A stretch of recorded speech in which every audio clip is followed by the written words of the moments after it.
తిరుపతిలో మా first day stay ఎలా ఉందో చెప్తాను. వీడియో ఎండ్ వరకు చూసేయండి. ఎన్నో కష్టాలు పడిన తర్వాత రూమ్ దొరికిందని అందరికీ తెలిసిందే.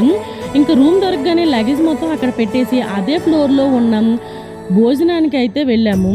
వెళ్ళి భోజనం అక్కడే తినేసి వెంటనే వచ్చి లోకల్ టెంపుల్స్ ఏదో టూర్ ఉందంటే ఒక స్లాట్ బుక్ చేసుకుని మేమైతే టూర్ మొత్తం తిరిగి నైట్ వచ్చేటప్పటికి 9:30 అయింది.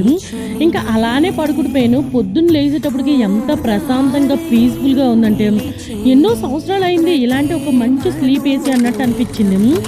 ఇంకా ఎలాగో మనం కొండపైకి వెళ్ళాలి, రూమ్ చెక్ ఇన్ చేసే టైం అయింది, చెక్అవుట్ చేసే టైం అని చెప్పి రూమ్ని వాళ్ళు ఎంత నీట్గా అయితే ఇచ్చారో మేము చేసిన మెస్ అంతా క్లియర్ చేసి నీట్ అండ్ క్లీన్గా అయితే ఉంచి చెక్అవుట్ చేసేసాము. రూము చెక్అవుట్ చేయడానికి వెళ్ళే దారిలో ఎక్కడ చూసినా రూమ్స్ అన్నీ ఒకేలా ఉంటాయి. శ్రీనివాసంలో ఎంత కన్ఫ్యూజ్ అయ్యామంటే తిరిగి అక్కడికే వచ్చాము.